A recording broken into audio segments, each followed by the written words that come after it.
Hi, Luke Hanson, Financial Advisor and Director at My Financial Design. We're continuing the series 7 Renovation Lessons Learned by a Financial Advisor. Today we're looking at lesson number 4, set the schedule. You want to make sure you have a schedule set for the renovation period kind of up front.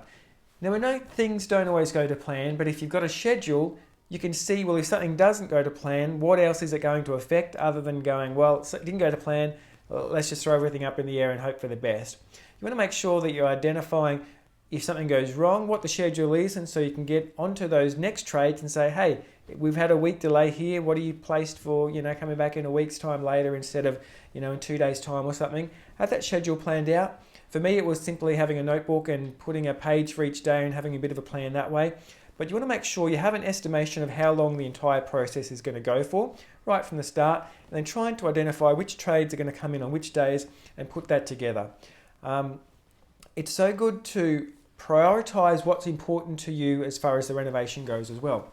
By that I mean, if you've got a bit of a schedule, sometimes things have to be done first and things have to be done last, and that's just the order of renovations. But if you've got the luxury of kind of having an option of how things get prioritized, you may think to yourself, well, for me, the kitchen is the most important part of the renovation. I want to make sure that definitely gets done, because if surprises come up or things don't go to plan or I run out of money, I want to make sure that I've got the important things done first. Now that's, like I said, can be a luxury sometimes, because for example, you might want to do the painting last or the floor coverings last or whatever the best trade sequence is for what you're doing as part of your renovation. But if you can,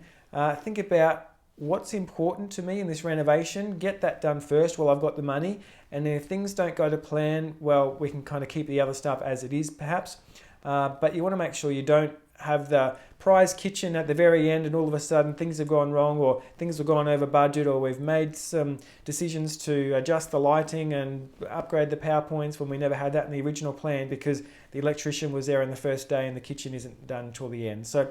have the idea of setting the schedule up front, having a bit of an overall play as to who's going to come in on what days, what the overall renovation is going to look like, and if you have the luxury, do the things at the start that you value the most, that you're going to get the most bang for your buck for, because you don't want to miss out on that because your budget's gone over or things have gone wrong. But yeah, set the schedule. It's a great lesson I've learned, and I'm sure it's going to apply to you too.